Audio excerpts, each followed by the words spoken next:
રાજ્યમાં વરસાદી માહોલ જામ્યો છે। સોમવારના અમરેલીમાં જળબંબાકારની સ્થિતિ સર્જાઈ હતી, ત્યારે આજે પણ સૌરાષ્ટ્રના કેટલાક વિસ્તારોમાં ધોધમાર વરસાદની આગાહી છે। સોમવારે અમરેલી જિલ્લામાં મેઘરાજાની તોફાની બેટિંગના કારણે ગ્રામ્ય પંથકમાં નદીઓ તોફાની બની હતી।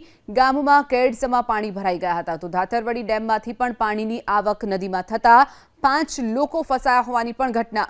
5 લોકો ફસાયાની પોલીસને જાણ થતાં જ પાલિકાની ટીમની સાથે પોલીસ ઘટના સ્થળે પહોંચી હતી, જ્યાં પાણીના ધસમસતા પ્રવાહમાંથી દોરડા બાંધી તમામ લોકોને બચાવી લેવામાં આવ્યા હતા। સાવરકુંડલા તાલુકાનું ફિફાદ લુવારા વચ્ચે જે ભારે વરસાદને કારણે બસ ફસાવાની પણ ઘટના બની હતી, તો ખાનગી સ્કૂલની આ બસ ગારિયાધારથી સાવરકુંડલા તરફ આવી રહી હતી। ફિફાદ નજીક આવેલા મેરામણ અને શેત્રુંજી નદીના ધસમસતા પૂરમાં આ બસ ફસાઈ હતી। સાવરકુંડલા ડિઝાસ્ટર ટીમ, ફાયર વિભાગની ટીમ, પોલીસ પ્રશાસન તરફથી રેસ્ક્યુ હાથ ધરવામાં આવ્યું હતું। જેસીબીની મદદથી બસમાં સવાર તમામ લોકોને બચાવી લેવાયા હતા।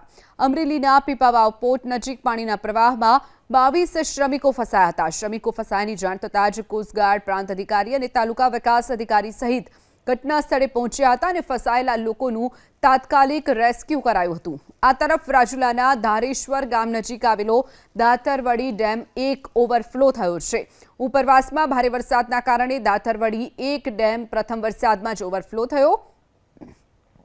આ તરફ રાજુલાના આગરિયા જકાતનાકા નજીક પૂરની સ્થિતિ નિર્માણ પામી હતી। ભારે વરસાદ વરસતા જ ઇલેક્ટ્રિક પોલ પણ પડી જવાને કારણે વાયર રોડ પર પડતા ટ્રાફિક જામની સ્થિતિ સર્જાઈ હતી। દાતરવડી ડેમના પાણીમાં 3 ભેંસ તણાઈ હોવાની પણ ઘટના। સમગ્ર રાજુલા શહેરમાં વીજ પુરવઠો ખોરવાયો।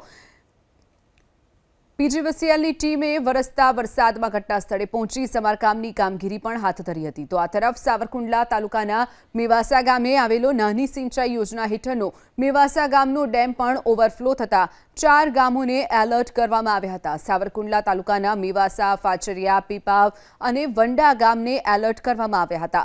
લોકોને નદીના કાંઠાથી દૂર રહેવા માટેની પ્રશાસને અપીલ કરી હતી, તો નીચાણવાળા વિસ્તારના લોકોને પણ એલર્ટ રહેવા માટે સૂચના આપી દેવામાં આવી હતી।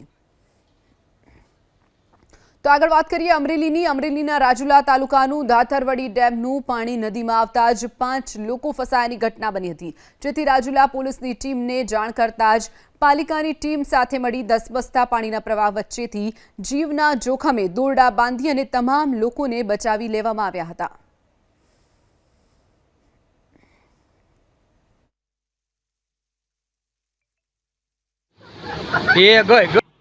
બસની અંદર જે માણસો સવાર હતા એની તરફથી ઇન્ફોર્મેશન મળતા કે પાણી વધી રહ્યું છે, મેં તાત્કાલિક સ્ટેટ એમરજન્સી ઓપરેશન સેન્ટરમાં જાણ કરી અને એરફોર્સના હેલિકોપ્ટરની વ્યવસ્થા કરવામાં આવી।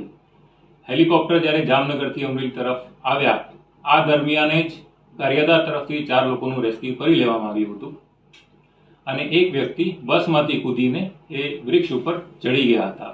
આ લાસ્ટ પર્સનની રેસ્ક્યુ માટે અમરેલી જિલ્લાની ફાયર ટીમ જે છે 1.5 કલાકની મહેનત પછી એ માણસને પણ સક્સેસફુલી રેસ્ક્યુ કરી લીધું। આમ આ ઘટનામાં 6 જે લોકો છે બધાનું સક્સેસફુલી રેસ્ક્યુ કરી લેવામાં આવ્યું।